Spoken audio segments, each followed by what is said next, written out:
First contact and deception.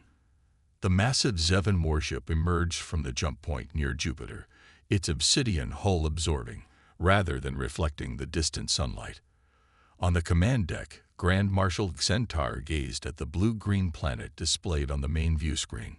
Earth, a world that had been broadcasting its existence to the cosmos for nearly 2 centuries, yet remained delightfully ignorant of the greater galactic community.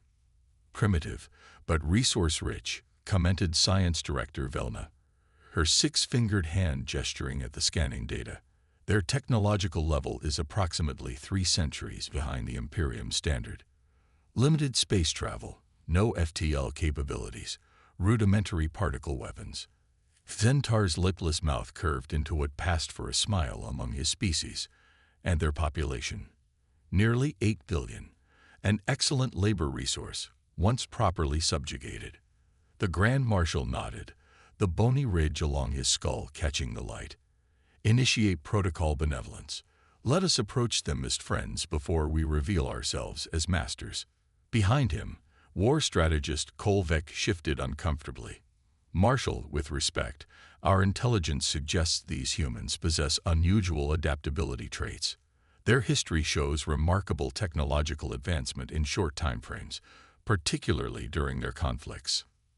Xentar dismissed this concern with a casual wave. All species claim adaptability. Strategist. Few demonstrate it when facing superior technology. Prepare the diplomatic vessels. We shall follow the playbook that has worked on 17 other worlds. Dr. Elena Reyes stood on the roof of the United Nations building in New York, watching as the sleek silver craft descended through the clouds. 3 weeks had passed since the Zevin Imperium had announced their presence to humanity, sending messages of peaceful contact and cultural exchange. As Earth's leading xenobiologist, she had been tasked with heading the scientific team that would interact with the aliens. "Nervous?" asked General Williams, who stood beside her.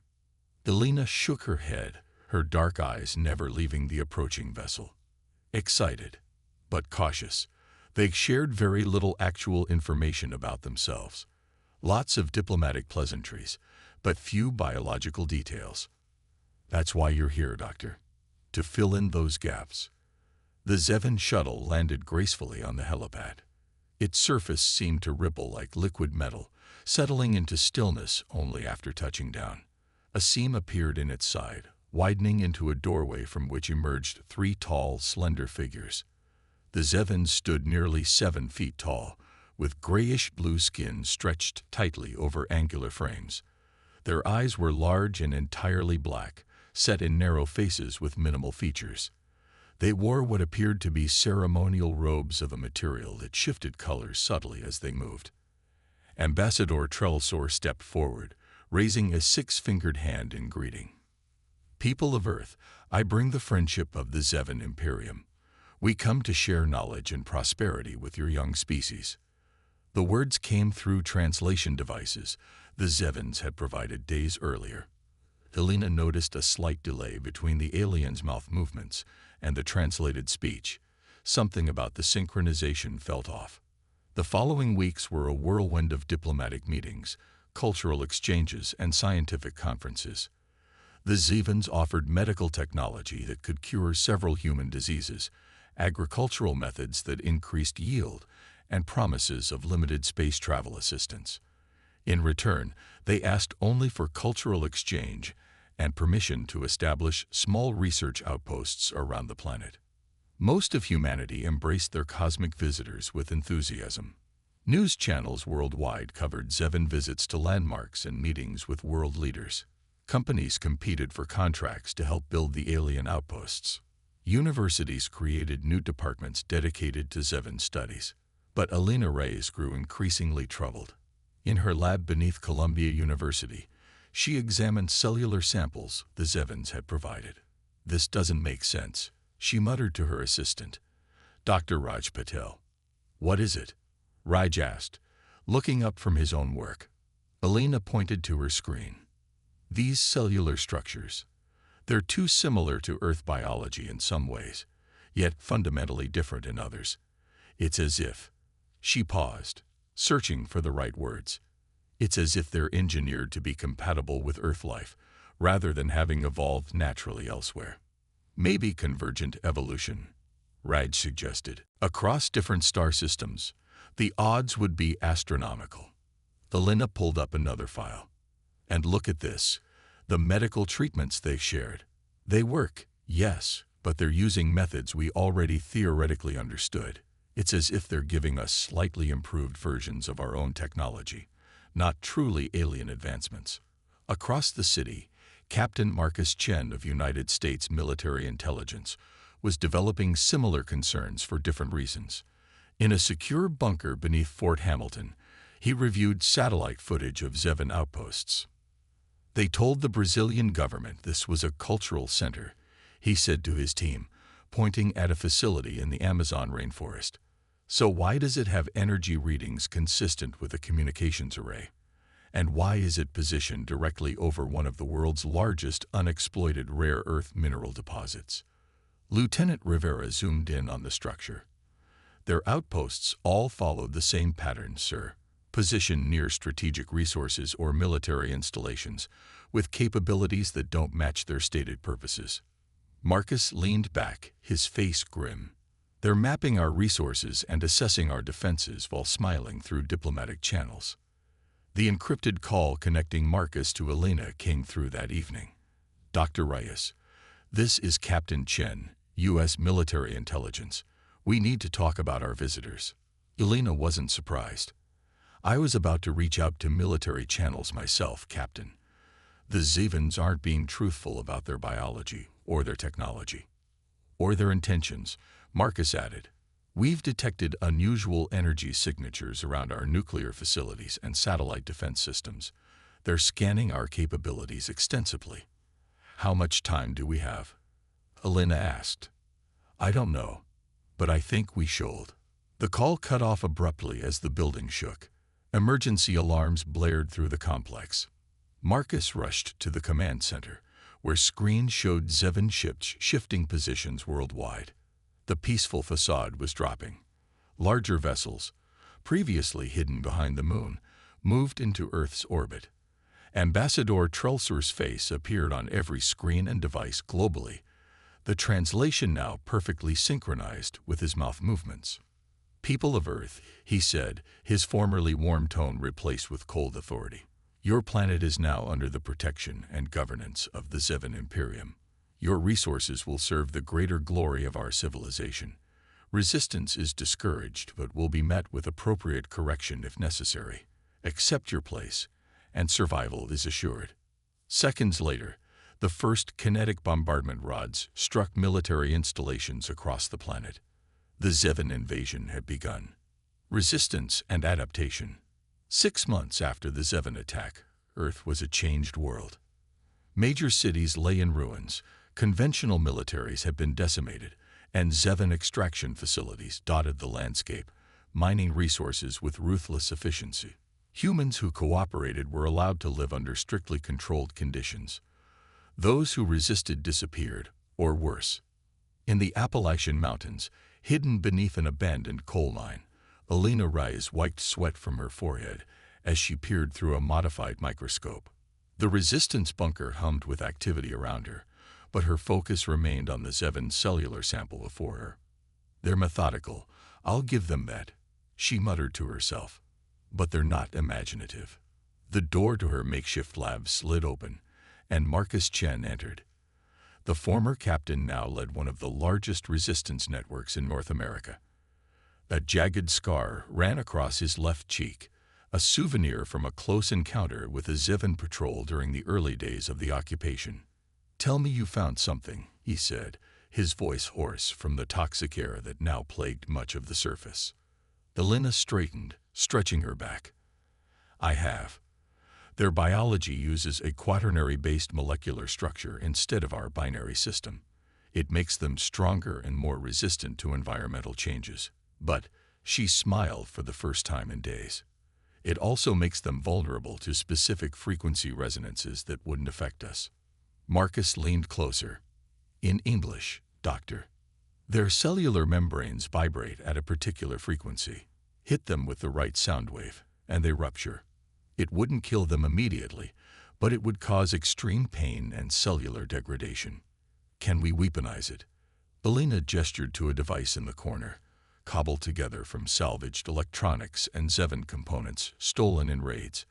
Already working on a prototype. A month. Maybe less. Marcus nodded, then unfurled a map on her desk. Good timing. We've made contact with resistance groups on every continent. He pointed to markers across the globe. Europe is coordinating attacks on transport vessels. Asia has infiltrated 3 labor camps. Australia is jamming communications in their sector. What about South America? Marcus grinned. That's our biggest success. A team led by a former Brazilian Special Forces officer managed to capture a Zevin scout ship intact. They're taking it apart as we speak. Alina's eyes widened. That's huge. If we can understand their propulsion system, we might be able to hit targets beyond our reach. Marcus finished. But we need your frequency weapon to make it count. Outside their hidden bunker, the world struggled under Zevin occupation. The aliens had established a strict hierarchy, with regional governors overseeing resource extraction and human labor management. Their technology gave them seemingly insurmountable advantages: energy shields that repelled conventional weapons, atmospheric craft that outmaneuvered anything humans had built, and weapons that could level entire city blocks. Yet the Zevins were growing frustrated. Their reports back to the Imperium showed resource acquisition falling 23% below projections. Human resistance was supposed to have been crushed within the first month, yet 6 months later, it was growing stronger. On the Zevin command ship in orbit, Grand Marshal Xentar reviewed the latest casualty reports with mounting anger. How are these primitives still causing us such trouble? He demanded of his officers. We control their major infrastructure. We have technological superiority. Yet we lose another supply convoy every day. War strategist Kolvek cleared his throat nervously. Marshal, it appears the humans are adapting to our tactics faster than anticipated. They're also beginning to use modified versions of our own technology against us. Impossible. Their scientific understanding is centuries behind ours. Science Director Velma spoke quietly from her station. Marshal, we've detected unusual energy signatures from several resistance strongholds. They appear to be attempting to reverse engineer our shield technology and weapons systems. Let them try. Centaur scoffed. It took our civilization 3 centuries to develop those systems. These humans cannot possibly understand the principles involved, let alone replicate them. But humans were doing exactly that. Across the planet, survivors had organized into specialized cells. Former physicists worked alongside mechanical engineers and software developers, studying captured Zevin technology and finding ways to adapt it to human use. In the Brazilian rainforest, Dr. Lucia Vargas had discovered that Zevin shields operated on predictable energy cycles. They're not constantly active, she explained to her team. They pulse at consistent intervals to conserve energy. There's a millisecond gap we might exploit. In Japan, a group led by former quantum computing specialist Dr. Takeda had decrypted portions of the Zevin communication network. Their encryption is sophisticated but rigid, he reported to resistance leaders. They never expected anyone to access their systems, so they built no adaptive security measures. Back in the Appalachian bunker, Alina had moved from theory to application. Her lab now contained several prototype sonic disruptors, each tuned to the specific frequency that would affect Zevin's cellular structure. The range is limited, she explained to Marcus as they prepared for their first field test. About 30 meters at maximum power, and it consumes enormous energy. Marcus checked his makeshift assault rifle, a human weapon modified with Zevin power cells. It doesn't need to kill them all. It just needs to disable their front line long enough for our strike teams to get through. Their target was a small Zevin outpost that controlled water purification for the region. 20 resistance fighters, armed with modified weapons, and Alina's prototype, approached under cover of darkness. The Zevins had grown complacent. Their superior technology had made them overconfident, and their guard patterns had become predictable.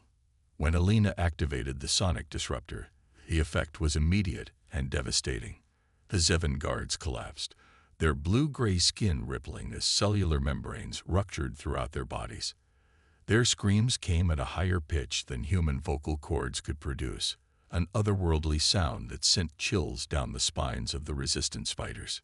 "Move in," Marcus ordered. The team surged forward, securing the facility within minutes. Alina immediately began downloading data from the outpost's computers. "Marcus, look at this," she called, pointing to schematics on the screen. "These aren't just water purification controls. This facility is monitoring groundwater composition throughout the eastern seaboard." Marcus frowned. "Why would they care about groundwater composition?" "I don't know, but—" She stopped, her face paling. "Oh God, these chemical formulas. They're testing deployment vectors for some kind of biological agent. A weapon?" Alina nodded grimly. "Designed specifically to target human DNA while leaving Earth's ecosystem intact. They're planning to exterminate us while preserving the planet's resources." Marcus stared at the data, then keyed his communicator. "All teams, download everything you can and plant charges. We're taking this place down and sending a message." As they evacuated, the facility erupted in flames behind them. It was a small victory, but an important one.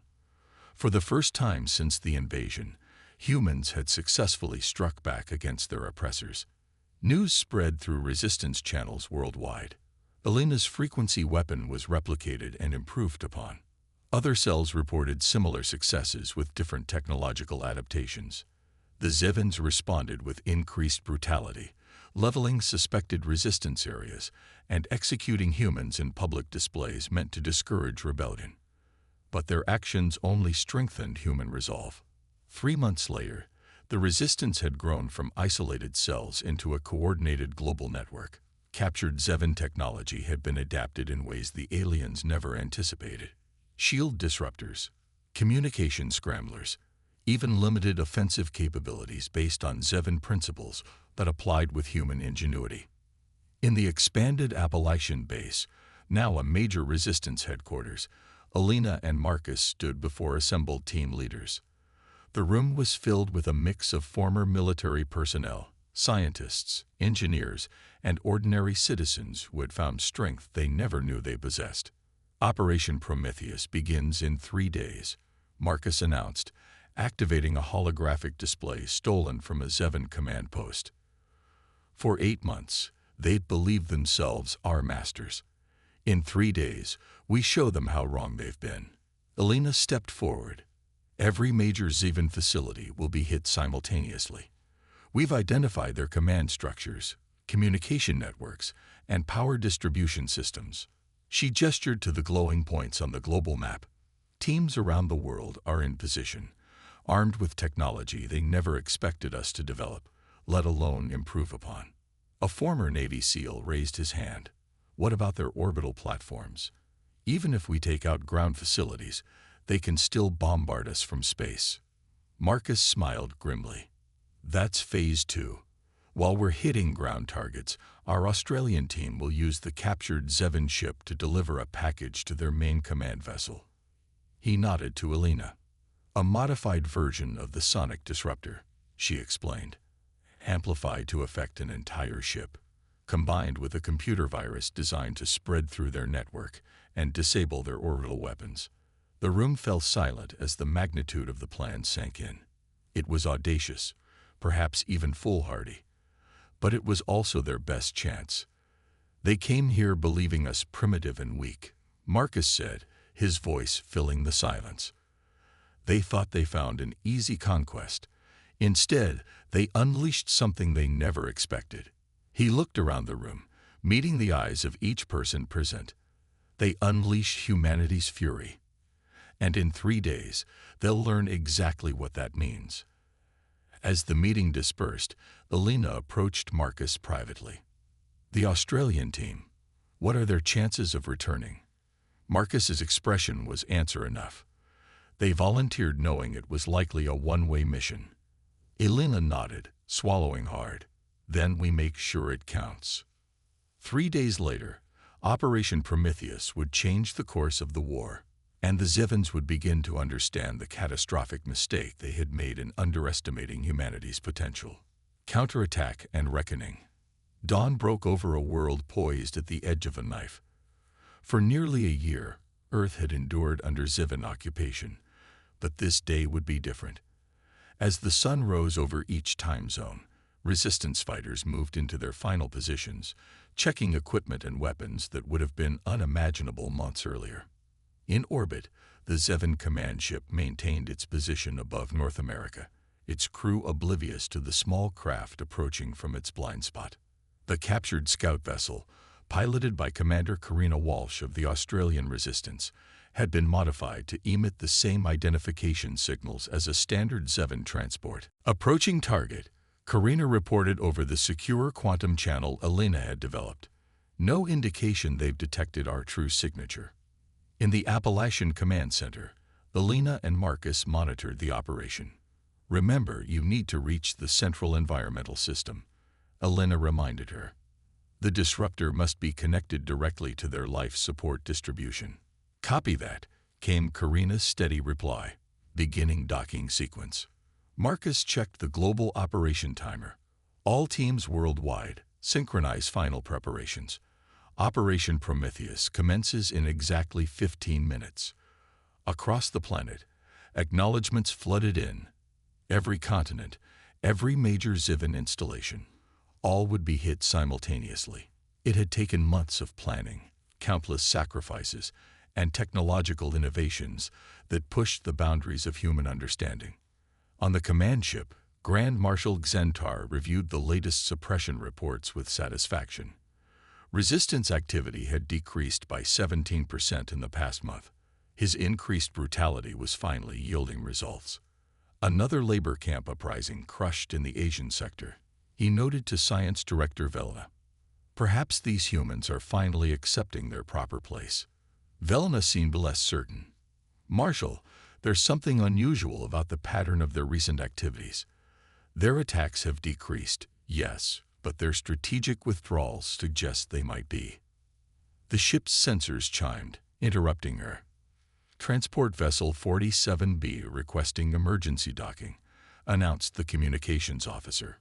"They report mechanical failures after a resistance attack." "Granted," Xentar said dismissively. "Have security meet them. Debrief the crew immediately." The moment Karina's team secured docking, they moved with practiced efficiency. Disguised in Zevin environmental suits stolen months earlier, they looked like a standard maintenance crew. The security detail barely glanced at them, focused instead on finding the supposed crew members. "Central circulation system is 2 levels down," murmured Karina's second-in-command, following the memorized schematics. "We have 7 minutes before they realize something's wrong." They reached the environmental controls without incident. While 2 team members stood guard, Karina and her engineer worked quickly to install Elena's device, a sonic disruptor modified to feed directly into the ship's air circulation system.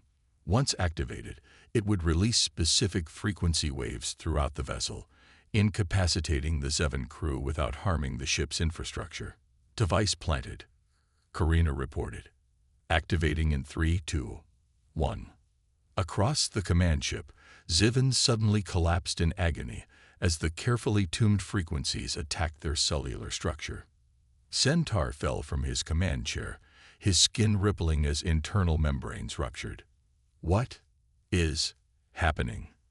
he gasped, watching as his bridge crew writhed in similar torment.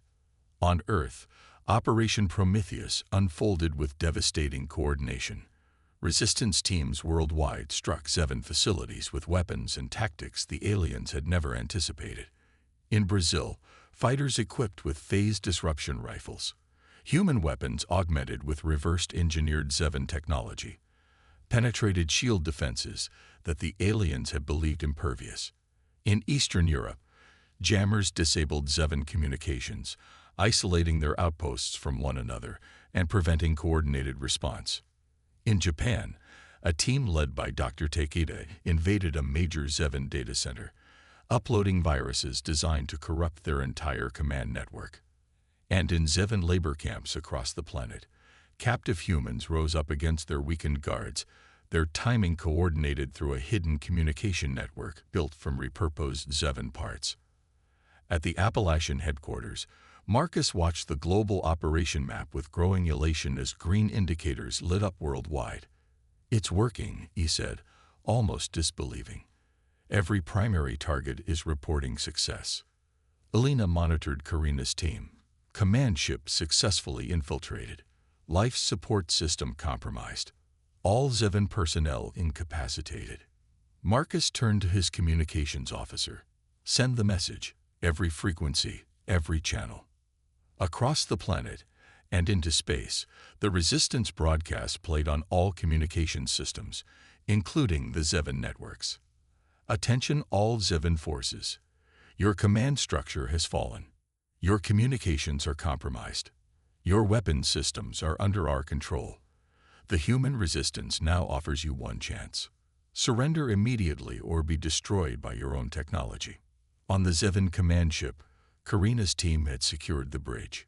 Grand Marshal Xentar, still conscious but incapacitated by pain, watched in disbelief as humans operated his vessel's systems. "Impossible," he gasped. "You cannot understand our technology, let alone control it." Karina looked down at him, her expression cold. "That was your first mistake, Marshal. Underestimating human adaptability. The Imperium will send more ships," he warned. "Hundreds, thousands if necessary." "We're counting on it," Karina replied, activating the ship's communication system. "This is Commander Walsh to Earth headquarters. We have control of the command vessel and access to their long-range transmitters." In the Appalachian bunker, Elena leaned forward eagerly. "Can you access their data core? I need their star charts and any information on the Imperium's defensive capabilities." "Downloading now," Karina confirmed. "You should see it coming through." Data flooded the Resistance servers, Zevin military deployments, technological schematics, and most importantly, the coordinates and defenses of the Imperium homeworld. As reports of surrender came in from Zevin outposts worldwide, Marcus addressed the assembled Resistance leadership. "This isn't just a victory," he said, his voice solemn. "It's a beginning. They came to our world believing us primitive, easy to conquer and subjugate. They never expected us to not only understand their technology but improve upon it." Elena stepped forward, displaying the Zevin star charts. "They will send reinforcements, but thanks to Commander Walsh's team, we now have their jump gate coordinates. We can establish defensive positions, and with the command ship's transmitter, we can send a message directly to the Imperium leadership." 3 months later, the Zevin reinforcement fleet emerged from hyperspace at the edge of the solar system. As expected, it was massive. Over 200 warships, each larger and more heavily armed than those of the initial invasion force. What they found waiting for them was not what they expected. Earth's orbit was now protected by a defensive grid built from repurposed Zevin technology, augmented by human innovations that had pushed that technology far beyond its original capabilities. The captured command ship, now fully under human control, led a small fleet of hybrid vessels. On the bridge of the lead Zevin reinforcement ship, Fleet Commander Dosral received a transmission from the former command vessel. The face that appeared on screen was human. Dr. Elena Reyes, now serving as Earth's diplomatic representative. "Zevin Fleet, this is Earth Defense Command. Your invasion force has been defeated. Your technology has been adapted to our use. We now offer you a choice denied to us 1 year ago: peaceful coexistence or mutual destruction." Dosral sneered. "You speak boldly for a species that only discovered our existence 1 Earth year ago. Your technological display is impressive but ultimately futile. The Imperium has conquered hundreds of worlds. You are merely another." Elena's expression remained calm. "Perhaps a demonstration is in order." She nodded to someone off-screen. Seconds later, Three small devices detached from Earth's defensive grid and accelerated toward the Zevin fleet. Before their weapons could target the approaching objects, the devices exploded in brilliant flashes of energy. No physical damage occurred, but every system on every Zevin ship suddenly went dark. What you just experienced, Elena continued as emergency power flickered on aboard Dozerol's vessel, is a targeted electromagnetic pulse based on your own shield technology, redesigned to specifically disrupt Zevin systems without affecting our own. Your weapons and engines will remain offline for approximately 20 minutes. Consider it a small demonstration of what we've learned during your occupation. Dozerol stared in disbelief. This is impossible. No species has ever reverse-engineered our technology so quickly, let alone improved upon it. That was your mistake, Elena replied. You judged us by the limitations of other species you've encountered. Humanity doesn't accept limitations. We overcome them. She leaned forward, her voice hardening. We've transmitted data on your failed invasion to your homeworld, along with evidence of our technological capabilities. We've also sent the coordinates of your fleet to every major power in this sector of space, including several the Imperium has oppressed for centuries. They're quite interested in the vulnerabilities we've discovered in your systems. For the first time in the Zevin Imperium's long history of conquest, their leadership faced something they had never anticipated. A species that had not only survived their initial attack, but had emerged stronger, wielding the Imperium's own technology, with greater imagination and effectiveness than its creators. 2 days later, the Treaty of Luna was signed. The Zevin Imperium agreed to reparations, technological exchange, and recognition of Earth as a sovereign and equal power. Several subjugated worlds, emboldened by humanity's example, began their own resistance movements against Imperium control. 1 year after Operation Prometheus, Elena stood with Marcus on the observation deck of Earth's first true starship, a vessel that combined the best of human ingenuity with adapted Zevin technology. Below them, the blue-green sphere of their homeworld rotated serenely, the scars of invasion now largely healed. The Zevin ambassador requested another meeting, Marcus said, looking at a datapad. Apparently, the Imperium Council is concerned about our plans to establish colonies in the Proxima system. Elena smiled. They should be. We've already improved the efficiency of their FTL drives by 27%. Imagine what we'll do once we start designing our own from scratch. Marcus gazed out at the stars. They thought they found an easy conquest. Instead, they unleashed something they never expected. Humanity's fury, Elena finished, and our boundless capacity to adapt, overcome, and emerge stronger from adversity. Beyond Earth, the galaxy watched with newfound interest and caution as humanity took its first steps into a much larger universe.